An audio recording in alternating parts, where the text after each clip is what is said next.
Welcome to our channel. आज हम बात करेंगे एक ऐसे शहर की जो सऊदी अरब में बनने जा रहा है। इस शहर की लंबाई 170 किलोमीटर है। इसकी ऊंचाई 500 मीटर यानी एफिल टावर से भी ज़्यादा ऊंचा, चौड़ाई 200 मीटर और बाहर की तरफ बहुत ही बड़े बड़े शीशे लगे हुए हैं। सऊदी अरब का ये दावा है कि वो 2045 तक ये शहर बना लेंगे और काफ़ी सारे अंदाज़ों के मुताबिक इस शहर को बनाने के में कुल रकम $1 ट्रिलियन लग सकती है। तो क्या वाकई में एक ऐसा शहर बन सकता है, और अगर ये मेगा प्रोजेक्ट कंप्लीट हो जाता है तो इस प्रोजेक्ट का बाकी दुनिया पर क्या असर पड़ेगा। जब भी सऊदी अरब की बात की जाती है तो दो चीज़ें सबसे पहले माइंड में आती हैं, एक डिज़र्ट और दूसरा ऑयल। और अगर इकनॉमी की बात करें तो सऊदी दुनिया की 18वीं बड़ी इकनॉमी है और मिडल ईस्ट की सबसे बड़ी इकनॉमी है। और ये बात भी बिल्कुल सच है, इनका मेजर एक्सपोर्ट भी पेट्रोलियम है। ये इकनॉमी ज़्यादातर पेट्रोलियम पर ही डिपेंड करती है और इसी पेट्रोलियम के लिहाज से दुनिया का लार्जेस्ट एक्सपोर्टर भी सऊदी अरब ही है। दुनिया के बहुत सारे ममालिक तेल पर अपनी डिपेंडेंस ख़त्म करना चाहते हैं, तो इसलिए सऊदी अरब भी अपनी इकनॉमी को डाइवर्सिफाई करने में बहुत ज़्यादा इंटरेस्टेड है।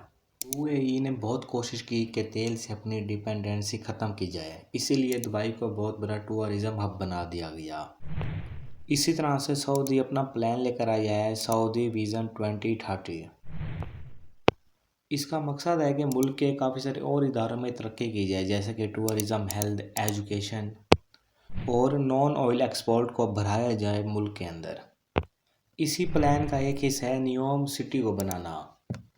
सऊदी के क्राउन प्रिंस मोहम्मद बिन सलमान ने अपने देश का एक बड़ा हिस्सा इस सिटी के लिए वक्फ किया है। और ये नियोम एक अकेला शहर नहीं होगा, इसके अंदर काफ़ी सारे और सिटीज़ होंगे और इसका कुल रकबा 26,500 स्क्वायर किलोमीटर होगा। और अब अगर नियोम वर्ल्ड को देखा जाए तो ये दो लफ्ज़ों को मिलकर बना है, नियो प्लस एम। एनियो नियो ये लफ्ज़ बना है न्यू से, और एम के दो मतलब निकलते हैं। एक तो उनके क्राउन प्रिंस मोहम्मद बिन सलमान का नाम और दूसरा एक अरबी का लफ्ज़ है मुस्तकबल, जिसका मतलब है फ्यूचर। वो एक आइडियल शहर बनाना चाहते हैं जो उन्हें न्यू फ्यूचर दिखाए।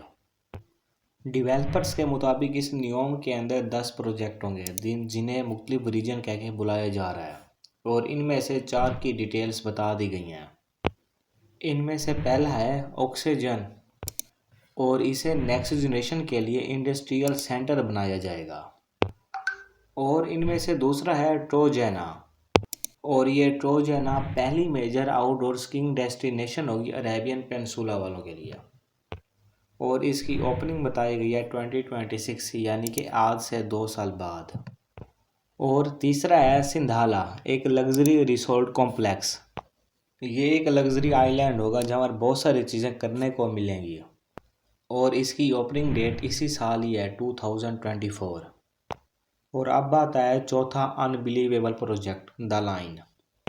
इसे अनाउंस किया गया था 10 जनवरी 2021 में, और बहुत सारे लोगों ने ये कहा था कि ये बन भी पाएगा या नहीं, या सिर्फ और सिर्फ एक इमेजिनेशन की जा रही है। और इसकी कंस्ट्रक्शन पर काम शुरू हो गया, लेकिन अब भी एक बहुत बड़ा सवालिया निशान है कि इसमें इस्तेमाल होने वाली टेक्नोलॉजीज़ के अभी हमारे पास हैं या नहीं। इसमें सबसे ज़्यादा ख़ास बात ये है, वो है इसका डिज़ाइन। 170 किलोमीटर लंबी लाइन, और इसको बनाने का ही आइडिया कोई नया आइडिया नहीं है, ऐसे ही प्लान पहले बनाया गया था 1900 में। उस वक्त लोगों के पास इतने रिसोर्सेज और इतने पैसे नहीं थे बनाने के लिए। कहते हैं कि वहाँ पर एक एयरपोर्ट भी बनाया जाएगा, और दुनिया की 40% चीज़ें वहाँ से सिर्फ 6 घंटे की दूरी पर होंगी। बहुत सारे लोग ये भी कहते हैं कि ये मंसूबा कभी कामयाब नहीं हो पाएगा, क्योंकि इसको बनाने में खर्चा बहुत ज़्यादा आएगा, और सऊदी अरब की ज़्यादातर इकनॉमी डिपेंड करती है ऑयल पर, और ऑयल की कीमतें मार्केट में अप एंड डाउन होती रहती हैं। शुरू में ये प्लान बनाया गया था कि नियोम को 2030 तक कंप्लीट कर लिया जाएगा, और इसके लिए $500 बिलियन रिजर्व किए गए थे। लेकिन बाद में कुछ लोगों ने कहा कि नहीं, कुछ लोगों का कहना है कि ये चीज़ साल 2050 तक भी कंप्लीट ना हो पाए, और ये कंप्लीट ना होने की वजह से इसकी कॉस्ट और ज़्यादा बढ़ जाएगी, जो $1 ट्रिलियन तक जा सकती है। इसमें काफ़ी सारे डिफेक्ट्स हैं, जिनमें एक डिफेक्ट ये बताया जाता है कि ये पूरा शहर एक ही लाइन में रहेगा और इसमें एक ही रूट है ट्रांसपोर्टेशन का। इस शहर में जितने भी लोग रहेंगे वो सब के सब एक ही रूट पे डिपेंड करते होंगे। अगर इस पूरे के पूरे शहर के रूट में कहीं एक जगह पर भी प्रॉब्लम आ गई तो पूरे शहर का रूट ख़राब हो जाएगा। वैसे क्या ऐसे शहर के अंदर लोग रहना पसंद भी करेंगे? एक ऐसा शहर जहाँ पर सारा कुछ आर्टिफिशियल है, बाहर के एनवायरनमेंट से टोटली कट ऑफ हो जाना, ये भी एक बहुत बड़ा मसला है उन लोगों के लिए जो वहाँ रहना चाहेंगे। आप लोगों का क्या ख्याल है कि ऐसे शहर के बारे में? कमेंट करके ज़रूर बताएं। आज के लिए इतना ही, मिलते हैं अपनी अगली वीडियो में। हमारे चैनल को लाइक शेयर और सब्सक्राइब ज़रूर कर दें।